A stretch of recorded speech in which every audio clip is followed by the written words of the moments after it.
هدانا لهذا وما كنا لنهتدي لولا أن هدانا الله. أشهد أن لا إله إلا الله وحده لا شريك له وأشهد أن محمدا عبده ورسوله. اللهم صل وسلم على سيدنا محمد وعلى آله وأصحابه ومن تبعهم بإحسان إلى يوم الدين. أما بعد. Binabati po natin ang lahat ng mga kamusliman saan man sulok sa mundong ito. Ibinararating po namin sa inyo ang Assalamualaikum warahmatullahi wabarakatuh. Sapagkat po ang programa pong ito ay international po itong nakararating sa ampung bansa. Saan man po ang bansa ito ay nakakarating po ang programang ito sa pamamagitan po na maaari nyo kaming mapanood at mapakinggan ng live po sa Ustream. I-search nyo lang po o tuktukon ninyo ang www.ustream. Ustream po, ang kanyang spelling ay USTREAM. www.ustream.tv /channel/GBAM. So makikita nyo po sa inyong internet yan, dalawa po yan, tuktukin nyo po yung mayroong numerong 792 sapagkat po ang programa po natin ito sa AM ay GBAM 792. Yun po ang tuktukin ninyo at makikita nyo na po sa screen to. Kung ito po ay nagtatago ang screen nito o hindi nyo makita ang kanyang video, ay mayroon pong nakalagay doon sa bandang kanan sa ilalim ng bahagi ng screen. Doon nakalagay ang share at mayroong arrow up and down. Ay tuktukin nyo po yung arrow up and down, din may lilitan ng square. Tuktukin nyo po ang square doon sa taas at inshallah po ay makikita at mapapakinggan nyo po kami ng live dito po sa GBAM 792. Ano po? Okay po. So ganun po ay pinapaabot natin ang ating salam sa ating mga kapatiran dyan sa Angeles City, dyan sa Pampanga. Ganun din ipinaabot natin ang ating salam dyan sa ating mga kapatiran sa Guagua, dyan sa Florida. Ano po? At ganoon din po, galing po tayo sa Olongapo nung nakaraang Biyernes at doon po tayo nagkusba. At kinuha din po ang ating live na ito ng Ustream natin kung saan ay masigasig din po silang susubaybay sa bagong programa pong ito na Islam ang siyang liwanag. Ano po? Ganon din po sa Maribeles, sa nung nakaraang Biyernes na ito, doon naman po tayo nagkusba. Ano po? At pinasyalan ang mga kapatid natin at kinuha rin po ang ating programang ito dyan sa Lamaw, dyan sa Kabkabin po. Ano po? At ganoon din po, siyempre hindi po natin makakalimutan ang ating mga kapatiran dyan sa Lubao sa pamumuno ng ating masigasig at masipag na Amir na si Haron Sebrero, na po, naway mapanatili siya ng Allah Subhanahu wa Ta'ala sa matuwid na landas. No po, napakabait po ng kapatid na ito at patuloy po talagang ginagampanan niya ang kanyang obligasyon para sa Allah Subhanahu wa Ta'ala. At ganoon din po ay binabati natin si Sister Aya, no, kung saan ang mahal na asawa ng ating kapatid na si Abdul Jalil, na kung saan nasa UK po ito, sa United Kingdom.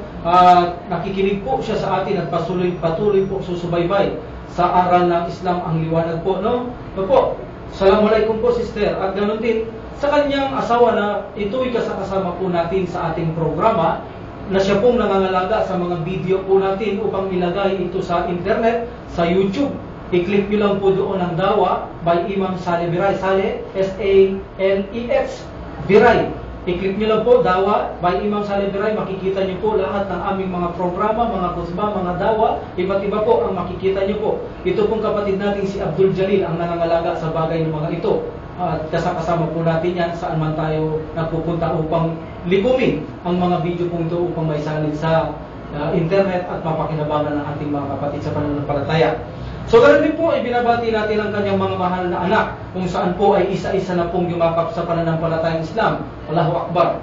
No po, sila ay dating mga hindi pa Muslim, sila po yung mga balik Islam, itong tatay nila si Abdul Jalil, na ngayon po ay isa-isa na pong pumasok po sa pananampalatayang Islam. Binabati po namin ang kanyang anak na si Amir, si Abdul Qadir, ganoon din kay Aisha, Abdul Akir. No po, Assalamualaikum warahmatullahi wabarakatuh. At ganoon din po sa Baguio City ay marami po ang umaantay ba sa atin sa pamamagitan din ng live stream natin sa internet po. Pinaaabot namin ang salam sa inyo kay Saddam, Atcha, kay Mimiza, kay Urak, Miss Ren, Jamalya, Musanip, at kay Tendoy Pangandaman, at kay Nasre. No po? Assalamualaikum warahmatullahi wabarakatuh. Ganito po sa programa natin ito ay kasama natin, of course, ang ating mabait at masipag din kapatid na si Musa Alfonso, no po, na isa rin pong kasama natin gumagalaw sa programang ito upang po sa ganun ay sana po tumagal pa ang programang ito, no po, sapagkat tunay po na marami po tayong mga aral na mapupulot sa pananampalatayang ito na magiging kapakinabangan tiyak sa mga bagong Islam at mga kapatid nating matagal ng mga Muslim, lalo na't mga hindi pa Muslim na ikinukumpara ang kanilang pananampalataya. Sa programa pong ito ay marami po tayo insyaAllah na matututunan, kaya patuloy niyo po itong subaybayan at tutukan upang mapalakas natin ang ating mga iman. So kasama po natin yan si Brother Musa Alfonso na gumagalaw at matagal na rin pong gumagalaw sa ating samahan upang mapaglingkuran sa ikalulugod ng Allah Subhanahu wa Ta'ala. Natanggapin nawa niya ang ginagawa ng kapatid natin ito at iba pang mga kapatid natin. So, ganun din po sa isang masigasig at matagal na rin po itong nagmamalasakit sa atin ang kapatid na si Abdul Nasir, ganun din sa kanyang may asawa. No po, sila po ay kasama rin natin na ito po ay handang inialay pa o kanyang ipinresenta ang kanyang sasakyan upang hindi lang po tayo mahirapan sa ating paglalakbay. Pagpalain nawa sila ng Subhanahu wa Ta'ala, at siya po ay matagal nang nagmamalasakit sa ating organisasyon na ito o programang ito po. Sana po ay pagpalain sila ng Subhanahu wa Ta'ala at ang kanyang mahal sa buhay na po. Tanggapin ng Allah Subhanahu wa Ta'ala ang kapatawaran at ibilang sila sa habang ng Allah Subhanahu wa Ta'ala. Ganon din sa lahat ng aking mga kapatiran sa pananampalataya at ganon din po sa inyo mga kapatid ko sa pananampalataya. So ganon din po binabati natin ang hindi pa mga Muslim. Isa na po ang aking ina na patuloy po itong susubaybay na kung saan isang hakbang na lamang po ay maaaring buksan na ng Allah Subhanahu wa Ta'ala ang kanyang puso insyaAllah, at malapit na po ang kanyang puso sa ating pananampalatayang Islam na handa po silang makinig at sumubaybay sa programang ito. Ganon din sa aking tiyahin dyan sa Remedios, hindi pa rin po siya Muslim, ngunit malapit na rin po ang kanyang puso sa pananampalatayang Islam. Sa aking mga kapatid na kung saan nasa labas pa ng ibang bansa, sa labas po ng ibang bansa, na kung saan ay patuloy nilang tinututukan din po ang programang ito, kung saan sa pamamagitan ng internet. Ang hangarin po ng inyong lingkod, sila po ay mapatnubayan din sa matuwid na landas.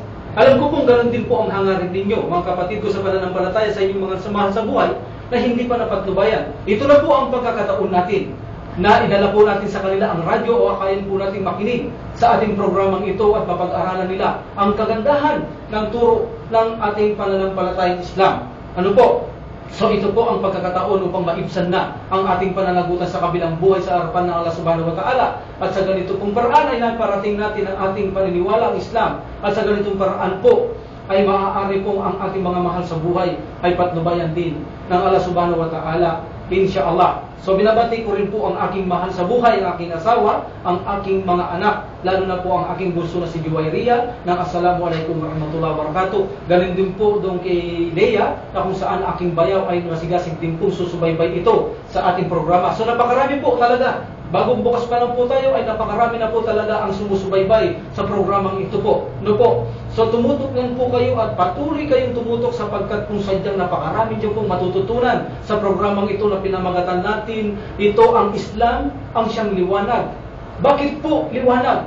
Sapagkat katotohanan po, ang Islam lang po ang siyang may kakayahan bigyang liwanag ang lahat ng samut-saring suliranin o problema hinggil sa may kinalalaman sa pananampalataya po. No po, ito lang po ang tanging mayroong solusyon sa lahat ng suliranin upang ang tao ay mabigyan ng solusyon ang kanyang mga dahilan. Siya ang magbibigay ng liwanag sa lahat ng bagay na mayroong kinalalaman po sa ating pananampalataya.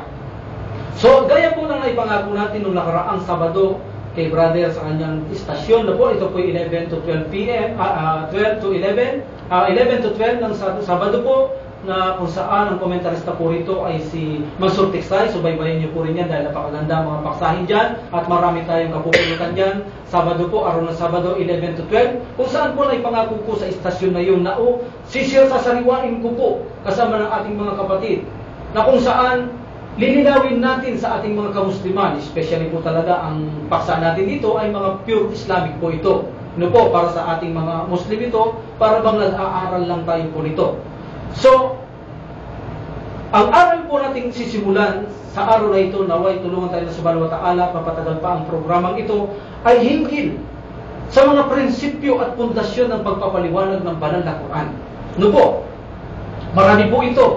Hindi lang isang beses natin papaksahin ito. Mga ilang linggo po siguro natin papaksahin ito. Kaya huwag po kayong magmintis, sapagkat tunay pong manghihinayang kayo, mga kapatid ko sa pananampalataya, kapag mayroong kayong na-miss ni isa mang paksa natin dito. So tunay sa ating pananampalataya, kayo pong mga Muslim, napakahalaga sa atin ang aspeto ng kaalaman. Yan po ang totoo. Hindi po pwede sa Muslim ang wala po siyang kaalaman. Ang kailangan, alam ng Muslim, ang pundasyon, hinggil sa kaalaman.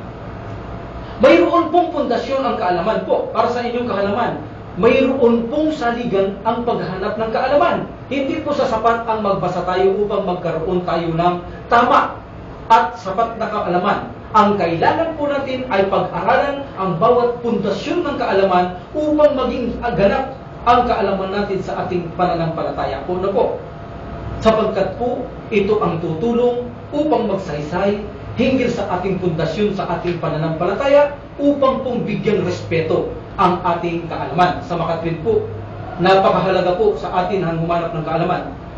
Sila po na tumanggi, nasa liksikin tulad nito ang pundasyon ng kaalaman. Tumanggi ka, nasubaybayan po ang ganito mga programa, ipaliliwanag po natin ang mga haligi o saligan o pundasyon ng kaalaman, ay para ka na rin pong tumanggi upang maunawahan ang kanyang relihiyon. Yan po ang totoo sa Islam. Kapag ang saligan ay hindi po natin pinag-aralan, ay para ka na rin tumanggi na magkaroon po tayo ng kaalaman. Ang isa po sa pinakamataas na hangarin o pangunahing pinakamataas na kalagayan hinggil sa kaalaman ay ang malaman po natin ang tafsir ng Quran. Ang pagpapaliwanag sa banal na Quran. Of course, inuna po natin ito lalo sa ating mga kababayan hindi pa Muslim. Upang bago natin simulan kung sino ang Allah at ang Propeta Muhammad SAW, ay makumbinsi muna sila na ang Quran nga, lalo na ang ating mga kapatid na Muslim, ay tunay ng salita ng dakilang tagapaglikha. No po, ito po ang ating sasariwanin muna, ang kasulatan ng mga Muslim, na ito po ay hindi gawa ng tao. Ito po'y patutunayan natin na ito po ay gawa talaga ng dakilang tagapaglikha. Sa mga iba't ibang linggo na ating ipaliliwanag, inshallah ay malilinawan niyo po ito na talaga po pala ang aklat ng mga Muslim ay talagang tunay na galing pa pala o galing talaga sa dakilang tagapaglikha. No po? Okay. Ano po ba ang Quran? Ayon po sa aming legal na kahulugan o batas na kahulugan, ang banal na Quran po, ito po yung nangangahulugang bigkasin po namin. Kaya sa aming pagdarasal, sa buwan ng Ramadan o pagkaraniwang araw, ay palagi po namin ito inire-recite sapagkat kabilang ito sa kanyang kahulugan po at marami pong gantimpala ang pagbibigkas ng banal na Quran. Okay po. At ang banal na Quran ay nangangahulugan din po ito. Ito ang panuntunan ng buhay kung papaano po mabuhay ng tama ang isang Muslim o isang tao sa mundong ito na may puno ng kapayapaan at kaligtasan at katarungan na kung saan ito po ay ibinaba sa ating huling sugo na si Propeta Muhammad sallallahu alaihi wasallam. Ito po ang Quran po, mga kapatid namin sa pananampalataya at ganun din po sa aming mga kababayan. Ang Quran po ay bigkasin at panuntunan ng buhay na ibinaba ng Allah ng dakilang tagapaglikha sa huling sugo na si Propeta Muhammad sallallahu alaihi wasallam. Ang pagbagsak po ng banal na Quran ay hindi po ito isang bahaging buo na isang aklat. Ito po ay bahagi mga kapatid ko sa pananampalataya na i-reveal ng Allah subhanahu wa ta'ala. Bahagi po ito. So inshallah sa susunod po na mga paksa natin, hinggil sa pundasyong pagpapaliwanag natin sa banal na Quran, papaksahin din po natin. Bakit bahagi na ipinadala ang Quran, hindi minsanan? Ano ang dahilan? Ano ang benepisyo? Lahat po yan ay papaksahin po natin yan, inshallah. Patuloy lang po kayo na umantabay sa programang ito. Kaya sinasabi ko, pag nag-miss kayo ng isang paksa rito, tiyak po na malaking panghihilayan sa ating mga kamusliman. Ang malaking mawawala sa atin. Kaya po sana hilingin natin sa Allah subhanahu wa ta'ala na ito ay palaguin niya pa at patagalin niya ang programang ito. At kung maaari pa nga po, ang oras natin ay dagdagan pa sapagkat kukulangin po talaga ang isang oras po na ating talakayan po sa ating mga kapatid sa pananampalataya at sa mga mahal nating hindi pa mga Muslim. So of course, ang banal na Quran po, ito po ay wikang Arabic na ibinaba sa uling sugo nating si Propeta Muhammad sallallahu alaihi wasallam. Sapagkat po siya ay Arabo, natural lang po na i-reveal sa kanya ang salitang Arabo upang maunawahan siya ng kanyang mga pamayanan. No po? So lahat ng sugo kung anong wika niya, ganun doon po ang pinadadala ng dakilang tagapaglikha sa isang sugo upang siya maunawahan ng kanyang pamayanan. Like for example, si Musa, alayhisalam, siya ay Hebreo. Of course, padadalan siya ng kanyang revelasyon ng Hebreo upang maunawahan siya ng tao kung anong nais parating ng dakilang tagapaglikha. Tulad ni Isa o Jesus, alayhisalam, siya po ay Aramaic. Ang kanya pong mga revelasyon tinatanggap ay mga salitang Aramaic. No po? Upang maunawahan siya ng mga tao. Galing doon po ang Prophet Muhammad sallallahu alaihi wasallam, sapagkat siya ay Arabo, natural Arabic po ang tatanggaping revelasyon upang maunawahan siya ng tao. Kaya ang Allah subhanahu wa ta'ala po, sinabi niya po sa banal na Quran na pagganito, original po. Ito po ang kinagandahan ng Islam. Ang aklat po ng Islam hanggang ngayon ay nasa original na teksto po, 1,400 years ago, mula po ng maglakbay ang mahal na Propeta Muhammad sallallahu alaihi wasallam. Ang sabi ng Allah subhanahu wa ta'ala sa original, Inna anzalnahu Qur'anan Arabiyyan la'allakum ta'qilun. Katotohanan, ipinanaog namin ito sa wikang Arabic ang Quran. Alalaang baga na mabasa ito sa wikang Arabic upang ito ay iyong maunawahan. Ito po ang dahilan upang maunawahan ng propeta ng mga sugo at ipadala ito sa kanyang mga kamamayan upang maunawahan po. Okay po. So, ito po ay maikli lamang pagpapaliwanag hinggil sa banal na Quran, na kung saan ang Quran ito'y panuntunan ng buhay, na kung saan ito'y iniribing ng dahan-dahan, na kung saan ito'y nasa original na wikang Arabic. Ngayon po ay papasok tayo sa unang ating papaksahin hinggil sa pundasyon o pagpapaliwanag sa banal na Quran. Ano ang unang paksa natin sa linggong ito? Ang unang pong paksa natin sa linggong ito, ipapakita po natin ang banal na Quran ay walang alinlangang salita ng dakilang tagapaglikha. Bago po ako pumunta kung saan, bakit ang Quran may dalawang revelasyon, nahati siya sa dalawang revelasyon, paano binuo ang Quran, paano naisaayos ang words by words, letter by letter, chapter by chapter ng banal na Quran, at paano ang Quran wala ba itong contradiction, ang Quran bakit may mga abrogado, ang Quran bakit ang abrogado ay wala sa teksto, bakit ang batas ay mandar, lahat po. Papaksahin po natin yan, ipaliliwanag po natin ng buong buo ang lahat ng mga ito hinggil sa pagpapaliwanag natin sa banal na Quran. Sa araw po na ito, bilang pong pasimula ng ating programa, Islam ang Liwanag, sisimulan po natin ipaliwanag na ang Quran, mga kapatid ko sa pananampalataya, upang higit na mapalakas ang ating iman, mapalakas ang ating pananalig sa banal na Quran, at upang akayin kayo't kumbinsihin na kayo'y pag-aralan nyo ang Quran, ito ang araw na kukumbinsihin kayo ng Allah subhanahu wa ta'ala, insyaallah, na dagdagan pa ng Allah subhanahu wa ta'ala ang ating mga iman at higit na pananalig sa banal na Quran. So sa araw na po ito ay makakatulong po ito sa atin upang sa ganun ay madagdagan ang ating iman. Ang banal na Quran ay wala po itong alinlangan. No po, na ito ay revelasyon pa ng dakilang tagapaglikha. Okay, paano natin makukumbinsi ngayon ang kapatid na sa pananampalataya? Sa pamamagitan ni Sheikh Abdurrahman Ibn Salih Ibn Utsaimin, ito po ay kanyang inilatha. Hindi po ang inyong lingkod. Ako po ay nagbabasa lamang. Ipinararating ko lang po ang mga inihayag ng mga unang great scholar sa atin.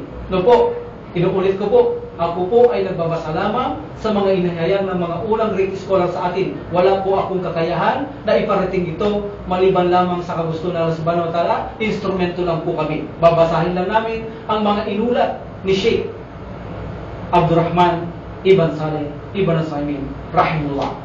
Okay. Ang sabi ng Allah subhanahu wa ta'ala sa aming pong aklat o sa ating aklat, ang banal na Quran.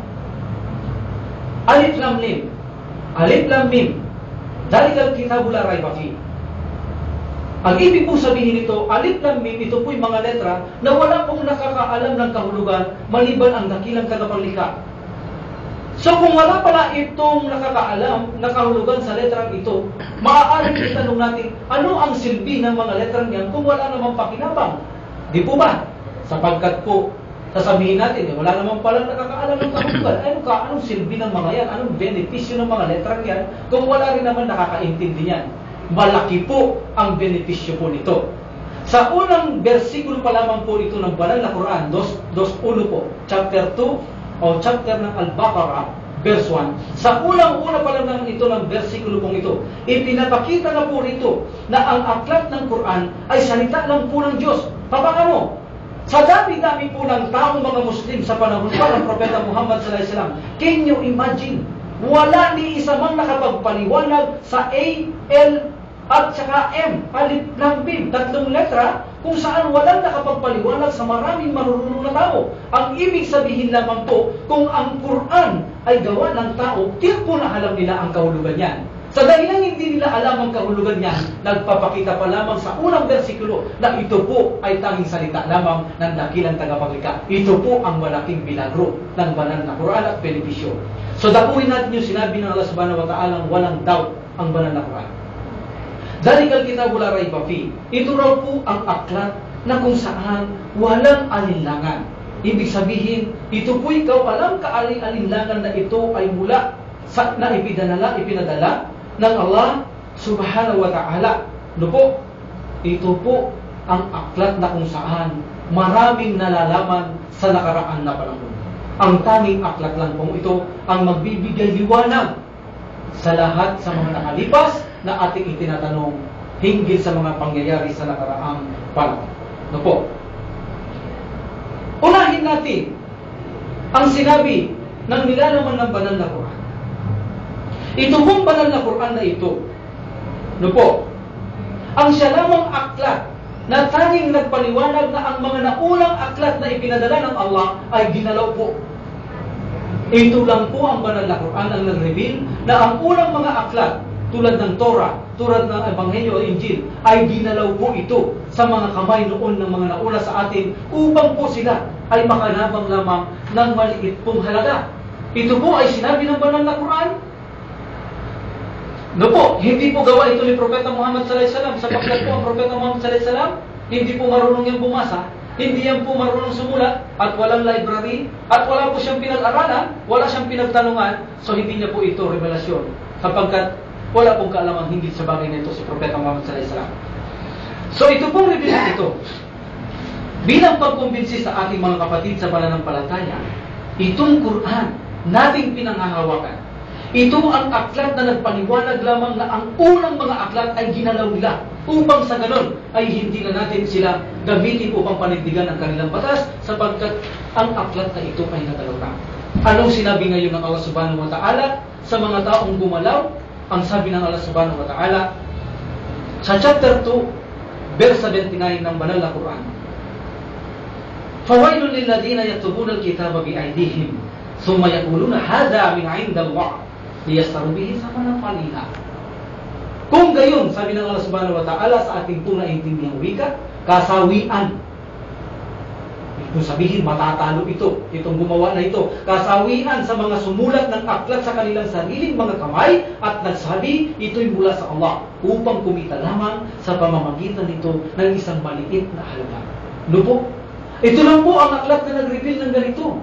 Siyempre po, ang Allah subhanahu wa ta'ala, ang siyang nagpadala ng mga aklat na yan, siya po ang nakakaalam ng higit kung ano ang mga nakasulat dyan. Kapag pinalitan mo po ito, natural alam po ng Allah subhanahu wa ta'ala. Tulad po natin. Kapag ikaw ay gumawa ng aklat, at kapag yung ibang tao ay ginalaw niya ito, at binasa mo ito, at nakita mo yung pagkagalaw, natural po alam mo yun na hindi mo sinulat yun. No po, ganito rin ang dakilang tagapaglikha. Alam niya ang lahat ng libro na kanya ipinadala, at alam niya kung ano ang mga ginalaw nila. Ito lang po ang aklat na nagsasabing ang mga unang aklat ay ginalaw na po. No po. Ngunit dahil gusto mapanatili ng Allah ang kanyang pagkamakatarungan sa kanyang mga nilikha. Ano po? Katarungan ng Allah. Dahil gusto niya mapanatili ang pagkamakatarungan sa kanyang mga nilikha. Bilang huling aklat, ang banal na Quran ay ipinangako na niya sa kanyang sarili na ang banal na Quran na ito, dahil uling revelasyon na po ito, uling aklat na po ito, ay pangangalagahan niya ito mula sa pagbabago upang sa bawat taong isisilang pa hanggang sa magwakas ang mundong ito ay mayroon pa po silang patnubay na papanghawakan sa kanilang kaligtasan sa kabilang buhay. Ito po ang katarungan ng Allah subhanahu wa ta'ala. Hindi na niya hahayaan pang masira nila, magalaw nila ang banal na Quran po. Pinangako niya po iyan at sinabi niya pa mismo po sa aklat ng aming mga mananampalatayang Muslim ang banal na Quran, mismo ang Allah subhanahu wa ta'ala ay inireveal niya po ito upang kumbinsihin ang mga Muslim, ang mga tao na ang aklat hanggang ngayon, na ang aklat ng banal na Quran ay hindi na talaga magalaw-galaw. Bakit po? Ano ang dahilan? Bakit nila hindi magalaw ang banal na Quran?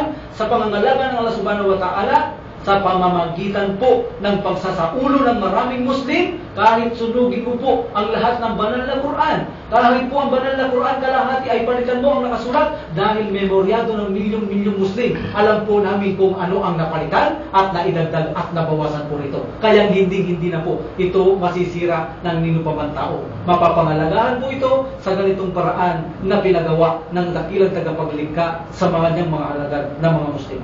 Kaya sabi ng Allah subhanahu wa ta'ala sa banal na Quran, Inna nahnu nazzalna dhikra wa inna lahu hafidhun. Katotohanan, kami ang nagpanaog ng dhikr o Quran at buong katiyakan. At buong katiyakan na ito ay aming pangangalagaan laban po sa kabulukan at katiwalian. Sabi ng Allah subhanahu wa ta'ala, laban sa kabulukan at katiwalian. So kung mababasa natin sa una ang teksto, katotohanan kami ang nagpanaog. Akala natin marami ang nagpadala ng Quran. No, ang Allah subhanahu wa ta'ala lang po. So bakit nakalagay dito ang panghalip? Na inaakala natin ito po ba ay pangmaramihan? Hindi po. Ito po ay panghalip paggalang lang po ito. Ito po ay paghalip paggalang, hindi po panghalip pangmaramihan. Tulad halimbawa, kapag mayroong isang tao na dumating sa atin, ito po, nasa bahay tayo, may kumatok sa atin, ngayon bubuksan natin ang pinto. Pagkakita natin, dahil kilala natin sila, ano ang minsan sinasabi natin? Kumusta na po kayo? Hindi po ba? Bagamat iisa lamang ang dumating, sasabihin natin, kumusta na po kayo? Hindi ibig sabihin niyan sila'y marami. Ito po ay wikang panghalip, panggalang. O kaya naman sabihin natin, kumusta na po sila? Hindi po ba? Ngunit iisa lamang ito. Ito po ang sinasabi o ginagamit ng banal na Quran na kami. Ito po ay mga panghalip, panggalang po. Hindi po panghalip, pangmaramihan po. Bilang karagdagan pong kaalaman sa ating mga kamusliman at sa mga kababayan natin binabasa ang banal na Quran. Kung mabasa niyo po yan ay alam niyo na po ang ibig sabihin ngayon dito kung bakit gumagamit ng kami, namin. Ito po ay panghalip, panggalang po. Hindi po panghalip, pangmaramihan po. So sa talatang ito po, kami ang mga ngalaga, sabi ng Allah subhanahu wa ta'ala, katiyakan. Akin itong pangangalagahan laban sa kabulukan at katiwalaan. Sa talata po ito, ang bersikulong ito, kung pagmumuni-munian lamang natin, ito po ay matatagpuan natin na ang Quran na ay tunay na walang alinlangang salita. Ito ng dakilang tagapaglikha. Sa dami ng gustong sumira ng banal na Quran, nakaaway ng mga Islam. Ngunit hanggang ngayon po, ito pa rin ay nananatili sa orihinal na revelasyon. Ano ang dahilan? Bakit po nananatili siya sa orihinal na revelasyon? Sapagkat po ito lang ay isang pagpapatunay na ito po ay walang alinlangan, na ito ay tunay na galing sa dakilang tagapaglikha lamang. Sapagkat po siya lamang ang may kakayahang pangalagaan, ang gusto niya pong pangalagaan. Ang banal na Quran, ang pinangangalagaan ng Allah subhanahu wa ta'ala bilang makatarungan sa darating pang sangkatauhan. Kaya sinabi ng Allah subhanahu wa ta'ala, Tanzilun mir Rabbil Alamin. Ang kapahayagang ito ay mula sa Panginoon ng lahat ng mga nilalang. So, sa lahat po daw ng mga nilalang, ang aklat na ito, siya po ang nagpadala. Sa ganito po, para sa ating mga kamusliman, ito po ay isang pagkumbinsi ng Allah subhanahu wa ta'ala sa atin na ang Quran ay hindi mababago magpakailanman. At kumbinsido naman po tayong mga Muslim na hanggang ngayon ang Quran ay walang nadagdag o nabawasan ni isa pong letra. Ito po ay isang milagro, ito po ay isang pagkumbinsi ng Allah na tayo po ay manatiling matatag na panghawakan ang banal na Quran, sapagkat sa ganitong sitwasyon, nawawala po ang pag-aalinlangan natin na ang Quran ay hindi gawa ng tao, kundi ito ay revelasyon ng dakilang tagapaglikha. Sa ganito, kapag pinanghawakan natin ang banal na Quran, mga kapatid ko sa pananampalataya, walang alinlangan at tunay sa atin ang magandang balita ng Allah subhanahu wa ta'ala. So dahil kumbinsido tayo, walang alinlangan na ang Quran ay salita ng Allah subhanahu wa ta'ala, of course, handa tayong sumunod, handa tayong iwasan ng kanyang ipinagbabawal sa atin ang magandang balita. Ano po? Anong sabi ng Allah subhanahu wa ta'ala? Inna hadal Qur'ana yahdi lillati hiya aqwamu wa yabashshirul mu'minina alladhina wa ya'maluna as-salihati anna lahum ajran kabira. Katotohanan ng Quran na ito ay namamatnubay kung ano ang pinakamakatarungan, ang katampatan at nagbibigay po.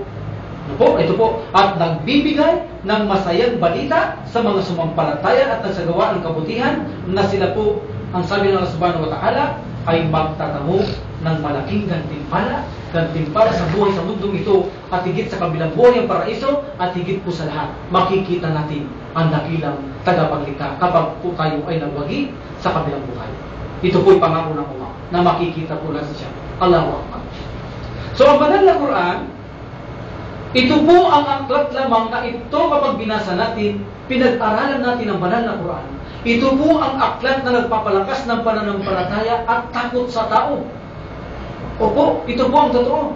Ito lang po ang aklat na nagpapalakas ng pananampalataya at magkaroon ng takot na malaki sa Diyos ang isang tao. Wala pong aklat maliban sa Quran na ang tao bigyan niya ng sapat na takot maliban dito po sa banal na Quran. No po, sa banal na Quran kapag pinag-aralan mo ito, kapag ito isinabuhay mo, tiyakan po ang iyong pananalig sa Diyos ay lalakas. Ang takot mo po sa Diyos ay magiging mataas. At ito po ay napatunayan ng inyong lingkod at mga kasamaan po ng inyong lingkod. Kaya sabi ng Allah subhanahu wa ta'ala, فَأَمَّا الَّذِينَ آمَنُوا فَزَادَتْهُمْ إِيمَانًا وَهُمْ يَسْتَبْشِرُونَ. At patungkol sa mga sumasampalataya, niwala ka sa Allah, niwala ka sa Prophet sallallahu alaihi wasallam, naniniwala ka sa banal na Quran, ito ay nagpapataas sa kanilang pananampalataya o iman at sila ay nagagalak. Ano po? Sabi ng Allah subhanahu wa ta'ala, pag-aralan mo, basahin mo, magkakaroon ka ng mataas na pananampalataya, magkakaroon ka ng mataas na takot sa akin. Isa pa po, ang laman ng banal na Quran. Binigyan tayong higit na kasiguraduhan ng Allah subhanahu wa ta'ala na ang banal na Quran ay mananatili talagang kailan pa man na hindi siya magbabago. Ano po? Kanina sinabi natin hindi ito mababago sapagkat pangangalagahan po ito ng Allah subhanahu wa ta'ala. Ngayon pangalawang pagkumbinsi ng Allah subhanahu wa ta'ala, kailan pa man ay hindi mababago talaga ang aklat ng Quran. Bilang pagkumbinsi po uli sa atin ng Allah subhanahu wa ta'ala. Ano po? Ito'y naging babala sa panahon ng Propeta Muhammad sallallahu alaihi wasallam, magiging babala pa ito magpakailan pa man. So ibig sabihin kung ito'y magiging babala magpakailan pa man, kailan pa man po mananatili sa tiyak sa hurinan ang aklat na ito. So sinabi po ng Allah subhanahu wa ta'ala, Qul wa uhiya ilayya hadal Qur'anu liunzirkum bihi wa man balag. So ang sabi ng Allah subhanahu wa ta'ala, ipahayag ang Quran na ito ay ipinahayag sa akin. Muhammad sallallahu alaihi wasallam, pahayag mo Muhammad, ang Quran na ito ipinahayag sa akin upang kayo ay mabigyan ng babala. Sino bibigyan babala ng Prophet Muhammad sallallahu alaihi wasallam? Ng panahon niya. Yaong kanya mga tagasunod at mga tao na hindi pa Muslim upang bigyan sila ng babala at sa kanino pa man darat na nito. Malinaw po. At sa kanino pa man darat na nito. Ibig sabihin po, hanggat mayroong taong lumilitaw sa mundong ito, ang banal na Quran ay makikita po ng tao na ito ay buo at nasa hurinan na teksto, walang pagbabago bilang patnubay ng tao. Ito po ay pangalawang pagtitiyak ng Allah na kailanman ang banal na Quran ay hindi po mababago ng ninumanikha ng Allah subhanahu wa ta'ala sapagkat po walang kakayahan na talunin natin ang dakilang tagapaglikha. Kapag ginusto niya o ninais niya isang bagay na kanyang gawin, magagawa niya. Kapag ayaw niyang gawin ang isang bagay o nais niya itong pahintulutan na mangyayari po ito. So sinabi niya ang banal na Quran, kailanman hindi magagalaw. Mananatili itong panuntunan ng mga tao, mananatili itong panuntunan ng batas ng mga tao, ito'y mananatili magpakailan pa man po. Ito po ang aklat ng aming mga kapatirang mga Muslim sa pananampalatayang Islam, mga giliw po naming kababayan. Ito po ang aklat naming banal na Quran na nagpapatuloy na hanggang ngayon ay hindi pa po nagagalaw at mananatili itong hindi magagalaw kailan pa man. Ibig sabihin po, isa lang ang ibig sabihin, tunay na Diyos po ang nangangalaga sa aklat ng mga Muslim sa ating pananampalatayang Islam. No po? Ito po ang banal na Quran, ang mahiwagang Quran. Ang kanyang mga batas po kailanman ay hindi kukupas. Hindi po ito batas ng tao na pwede natin palitan pag ito ay mali o maya-maya ay mali, palitan natin ang iba. Ito po kailanman ay walang mali. Mananatili na po ang batas niya magpakailan pa man at hindi kukupas. Siyempre po, ang ibig sabihin niyan, kung ito ay ni-reveal sa ganung original na teksto at mananatili ang lahat ng batas sa ganung original na teksto at hindi ito papalitan, ibig pong sabihin, perpekto po ang nagpadala ng aklat sa banal na Quran. At batid po natin mga kapatid ko sa pananampalataya kababayan, iisa lang ang tanging perpekto, ang dakilang tagapaglikha lamang at lahat ng lilikha ay wala nitong taglay na maging perpekto ang isang lilikha. Ibig pong sabihin, hindi kukupas kailan pa man ang batas ng banal na Quran. Ito lang po ang tanging aklat na may kakayahang ilantad niya ang lahat ng bagay. Ito ang programa natin. Islam ang liwanag. Ito ang Quran o pananampalatayang Islam ay kaya niya pong ilantad ang lahat ng bagay. Kaya niyang bigyan ng solusyon, kasagutan, basta po ito ay may sakop sa pananampalataya nino paman. Isa po itong patnubay ang Quran, habag at mabuting balikan. Anong sabi ng Allah subhanahu wa ta'ala? وَنَزَّلْنَا عَلَيْكَ الْكِتَابَ تِبَيَّنًا لِكُلِّ شَيْءٍ وَهُدًى وَرَحْمَةً وَبُشْرًى لِلْمُسْلِمِينَ. Ang sabi ng Allah subhanahu wa ta'ala, at aming ipinanaog sa iyo ang aklat kay Muhammad sallallahu alaihi wasallam bilang paglalantad ng lahat ng bagay. Po, paglalantad ng lahat ng bagay. Isang patnubay, isang habag, at mabuting balita para sa kanila na nagsuko ng kanilang sarili. Ano po? Dito sa pananampalatayang Islam, mapapag-aralan nyo ang buhay ng mga espiritu, ng mga engkanto sinasabi ninyo. Mapapag-aralan nyo ang mga anghel, mga bagay na hindi nakikita, na itinuro ng Allah subhanahu wa ta'ala sa Propeta Muhammad sallallahu alaihi wasallam. Lahat po dito sa Islam ay kayang bigyan lahat o ilantad ang lahat ng bagay basta may kinalaman sa pananampalataya. Kaya nga pong programang ito, Islam ang siyang liwanag, sapagkat ang Islam ang may kakayahang bigyang liwanag ang lahat ang saring katanungan sa ating buhay upang tugulin ang tamang kasagutan po. No po? Ito rin pong banal na Quran ang may kakayahang patnubayan sa katotohanan o may kakayahang magpatunay sa katotohanan sa nakalipas na aklat bilang revelasyon sa mga unong sunugo na ginalaw ng mga kamay ng mga tao. Gaya ng sinabi ng Allah subhanahu wa ta'ala, Tabarakalladhi nazzala al-Furqana ala ibadihi liyakuna lil alamina nadhira. Iwalatiyan siya na nagpanaog ng pamantayan ng tama at mali. Kung saan itong banal na Quran na ito sinabi natin kanina, ang may kakayahang bigyan ng katarungan ang tama at mali. No po? Okay. Sinabi ko lang natin ngayon na ito ang banal na Quran ang may pamantayan na malaman natin ang tama at mga mali po. No po?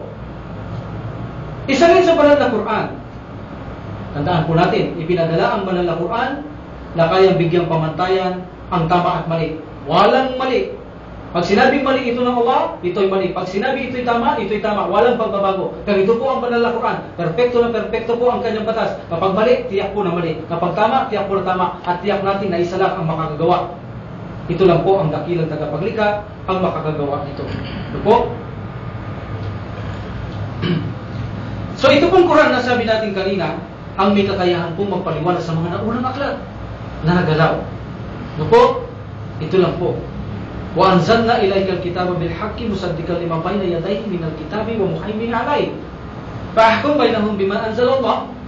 At aming pinanaog sa iyo ang aklat kay Muhammad sallallahu alaihi wasallam sa katotohanan nagpapatotoo sa mga kasulatan na una pang dumating dito bilang isang pamantayan na sasakop dito, kaya't inyong hatulan sila ayon sa pinahayag ng Allah. So ito po ang banal na Quran.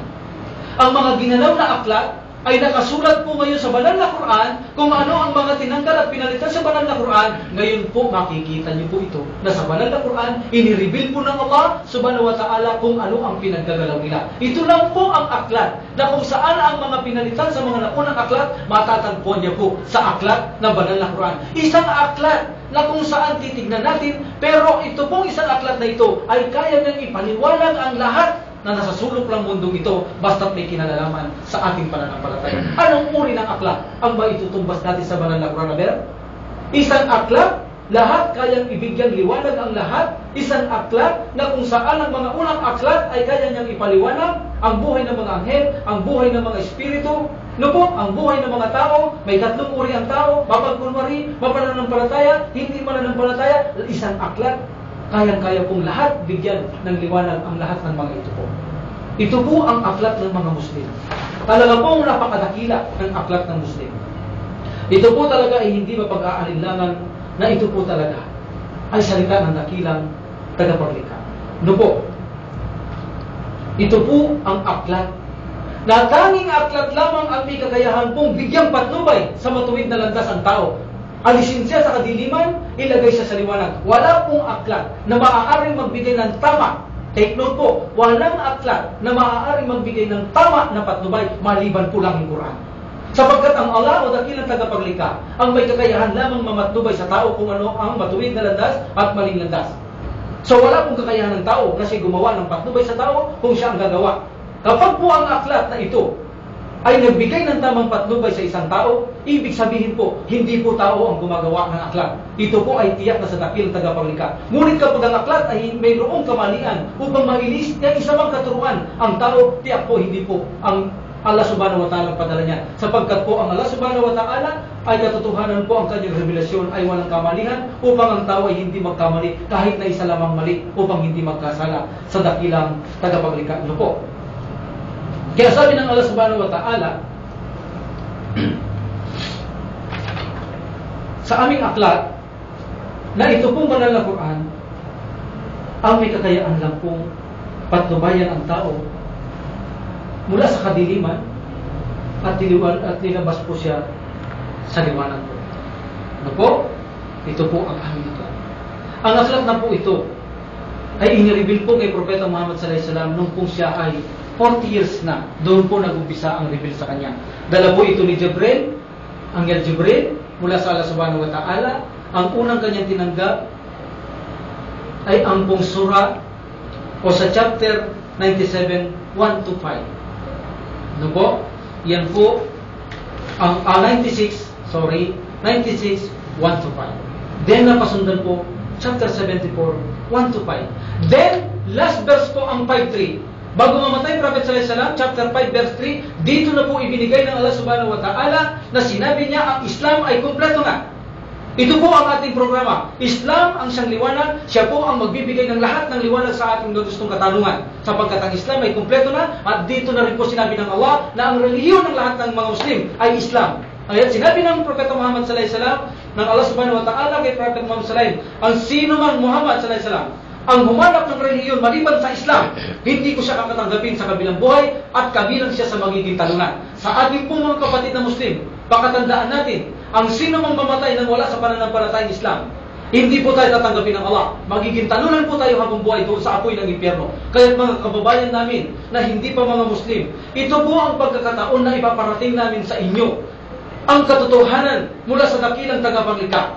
Kami pong mga Muslim, itinutuwid po namin ang mali. Hindi po namin ginagawang mali ang isang matuwid tulad ng ginawa sa mahal ng Propeta Muhammad sallallahu alaihi wasallam. Napakatuwid na tao, pinamali. Kami pong mga Muslim ay hindi. Kung ano ang mali, itutuwid namin. Kapag tuwid, hindi na namin po gagalawin. Hanggang doon lang po kami. Nagtuturo lang ng mabuti at hindi sinisira ang isang bagay na mabuti ay gagawin po namin masama. So ito po ang relihiyon namin. No po? Sa mga gustong magtanong po sa akin, ay maaari po kayong mag-text sa ating mga paksahing ganito na i-text niyo po ako sa numero 0949-741-3928. Nuulit ko po,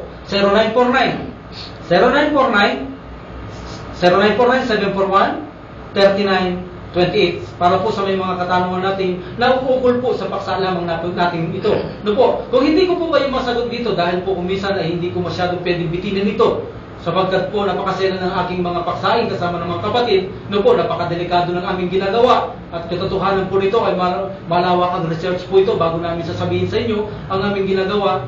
No po, ay kung maaari wag po kayong tumawag upang hindi po ako ma-distract, baka po malito ako ay malagay po ako sa peligro po. No po, kaya kung maaari kung gusto nyo mag-text, malaman ang mga bagay-bagay sa pananampalatayang Islam, mabibigyan kayo ng liwanag, kahit na wala po ako sa programa, i-text nyo po ako, 0949-741-3928 po.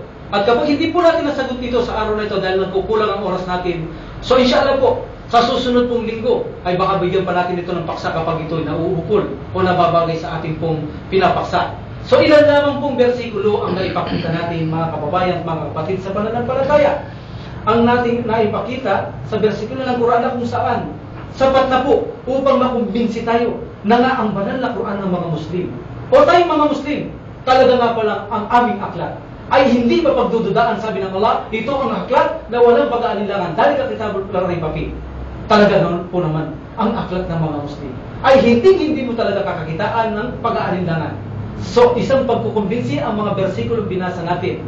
No po, paglalarawan ng unang panahon, pamamatnubay sa matuwid, sa mga aklat, sa mga propeta, no po, ang may kakayahang lantad ang lahat ng bagay at ano paman, no po, ang lahat ng ito ay sapat na lamang. At ilang bersikulo ng puto para mapatunayan natin ang banal na Quran. Ito ay salita ng dakilang tagapaglikha. No po? Okay, mayroon po tayong tanong. Malapit na po ang oras natin. So, may tanong po dito. Salam po, brother, pwede po ba pakipaliwanag kung papaano naging bahagi mula sa wikang Arabic ang mga foreign names sa banal na Quran? Tulad ni Nuh, Ibrahim, Lut at iba pa. Mula po sa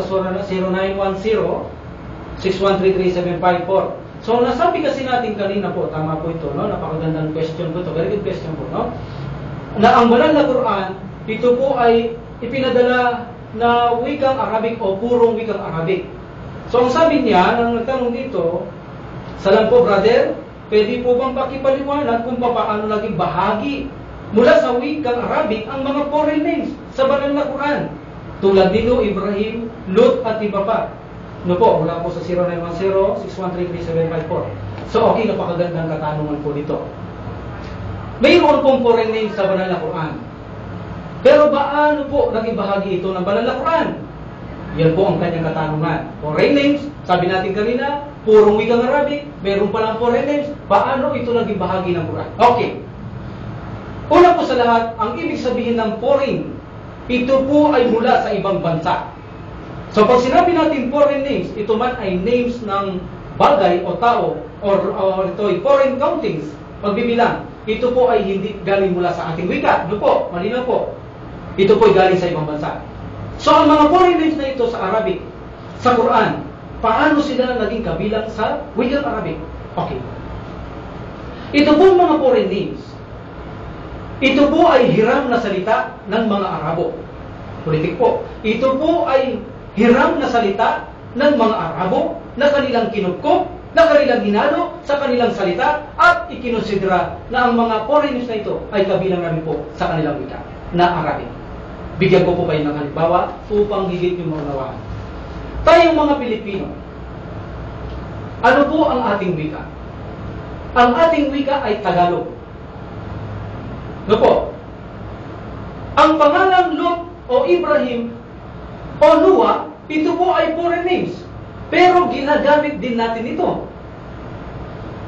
Anong ibig sabihin po? Hiniram natin na mga wika, kinukop na nating salita, hinalo na natin sa ating wika, tinanggap na natin na ito bahagi ng salitang Tagalog. Like for example, another. Ano pong salita ang bangko, lamesa, tinidor, kutsara, kubiertos? Ito po ay wika ng mga Romano. Ito po ay hindi Tagalog. Ngunit ito ay hiniram nating salita, kinupkop nating salita, hinalo na sa ating wika, at ikinusidera na ito ay Tagalog na rin. Hindi mo ba? Kaya hindi mo nasasabihin na ipunin mo yung kutsara, tinidor, lamesa, bangko. Hindi natin mag-iisip na ito ay salitang Romano, sapagkat po ito'y ginamit na natin, na kaugalian, na kalakihan, na ito ay sarili na rin nating wika. Ano? Countings. Foreign countings. Ang bilang natin, 1, 2, 3, 4 dahil Tagalog. Mayroon din tayong bilang 1, 2, 3, 4, 5, 6, 7, 8, may bigis. Ito pong counting na ito ay hindi po sa atin. Mga sa Romano din ito. Ito'y hiram natin pagbibilang, ito'y kinupkup natin, hinalo natin sa ating wika, hanggang ngayon po ay konsidera na rin po kabilang na ito sa ating wikang Tagalog. Mga counting ng English, 1, 2, 3, 4, 5, 6, 7, 8, 9, 10. Ito po hindi natin wika na malinaw. Malinaw po na ito'y counting ng mga Amerikano, ngunit ito ay hiniram nating salita, kinukop natin, hinalo natin sa ating wika, kinonsidera na rin natin kabilang na sa Tagalog kahit English pa ang mga bilang ng numero ito. So sa banal na Quran ay ganito rin po. Ganito rin po ang banal na Quran. Ano man mayroon po rin dyan, ito po ang pangyayari ay ganito rin. Hiniram nilang wika, kinukop nilang wika, at hinalo na po sa kanilang wika, natanggapin na rin ito, at ikonsiderang ito'y kabilang na po sa wika po Arabo. Kaya ang banal na Quran po, ayon kay Qurtubi at napagkaisahan ng lahat ng mga scholars, ang banal na Quran ay hindi naglalaman ng hindi salitang Arabic. Ang lahat po ng teksto ay nasa wika po Arabic. So sana po, nabigyan po namin kayo ng magandang katugunan. Napakaganda po ng katanungan para sa ating nag-text na ito po. Ang kauna-unahang pagkakataon na nagbigay ng text dito sa atin na kung saan medyo nahirapan tayo konti sa pagtatanong na ito. Sapagkat gaya po na sabi natin, medyo mabigat po ang ating ginagawang mga paksahin sapagkat ang gusto nating maiparating at mensahe rito, ang mga Muslim po ay mag-aral po sa programang ito. No po, mag-aral po tayo. Ito po ang hangarin ng programang ito na ang mga Muslim, kahit na kayo ay abala sa palengke o saan pa man hanap buhay, magdala lang po kayo ng radyo sa programang ito sa bawat linggo, ay makakapag-aral po kayo at marami po kayo tiyak na matututunan po, insyaallah. No po? At siyempre po, ang pangalawang layunin natin ay maipakita naman natin sa ating mga kababayan na hindi pa Muslim na kung saan ang aral ng Islam. Para hindi naman masabi nila na ang mga Muslim ay masasama. Ang mga Muslim na masasama, sila ang nagpapakasama. Ngunit ang aral ng Islam ay hindi masama. Gaya po ng sinabi natin kanina. Kung pag-aaralan mo ang Quran, lalakas ang iyong iman, magiging mahintatakutin ka sa dakilang katapaglitaan. No po, lalakas po ang ating pananalig, at po, lalakas ang ating takot sa dakilang katapaglitaan. No po, okay po. So, naipaliwanag na natin ngayon sa mga kakaunting bersikulo bilang pagkumbinsi sa ating mga kapatid sa pananampalataya. Ngayon, nakita na natin ang sinabi ng Allah, wala nga itong pag-aalinlangan tunay sa pamamagitan lang ng mga konting bersikulo na ipakita natin ang mga milagro ng mga bersikulong ito na iparating namin sa inyo upang kumbinsihin kayo, patatagin ang inyong panghahawa, pananalig sa banal na Quran, at akayin kayo na magkaroon kayo ngayon ng kondisyon o magkaroon kayo ng gana na pag-aralan ngayon ang banal na Quran. At ganoon din po sa ating mga kababayan na hindi pa Muslim. Ito po ay pagpaparating lang po ng mga mensahe sa inyo. Ang programa pong ito ay walang kaplano-planong saktan kayo o saktan ang inyong mga damdamin, kundi ang kanyang plano ay iparating po ang aral ng Islam sa inyo at pag-aralan niyo po mabuti. Naway mapabilang din kayong patnubayan ng Allah Subhanahu wa Ta'ala, lalong-lalo na sa ating mga pamilyang hindi pa Muslim. So inshallah, susunod nating paksahin hinggil sa pagpapaliwanag sa banal na Quran ay yaong revelasyon na nahati sa dalawa. Ang Quran, 13 years sa Makkah, 10 years sa Madinites. Ibig sabihin, revelation sa Meccanites, revelation sa Madinites. Ano ang benepisyo nito? Bakit nahating revelation? Ano mayroong katayuan ng mga tao sa Makkah at sa Madina? Ano uri mayroong revelasyon ng Makkah at Madina? At ano ang pakinabang nito? Bakit nahati ang pagrevelasyon sa dalawang lugar na ito? Ito po ang ating susunod na papaksahin. Sa sinabi natin, kulang ang ating oras, insyaallah. So ito po ay maaari sa susunod na po natin ito papaksahin at tatabayanan niyo po ang isang namang pagpapaliwanag hinggil sa revelasyon ng banal na Quran. No po? So sa sino man po na nagnanais po magtanong, ito po ang number na binigay namin, 0949-741-3928.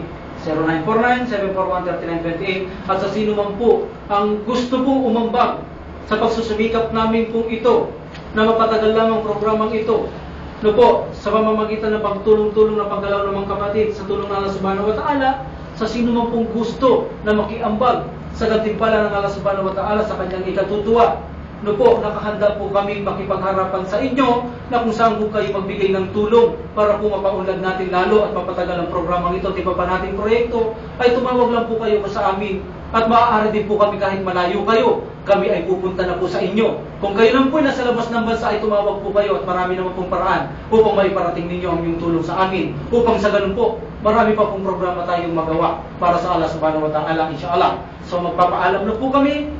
Hanggang dito na lang po muna ang ating paksahin. Kasusunod po ang tabayanan nyo ang susunod na paksa. Napakaganda po ang susunod natin paksahin sa susunod po, insyaAllah. Wa akhirana alhamdulillah rabbil alamin wa salatu wa salam ala rasulillah. Subhanaka lahumma wa bihamdika asyhadu an la ilaha illa anta astaghfiruka wa atubu ilaik. Assalamualaikum warahmatullahi wabarakatuh at magandang hapon din po sa mga kababayan nating hindi pa Muslim. Salamat.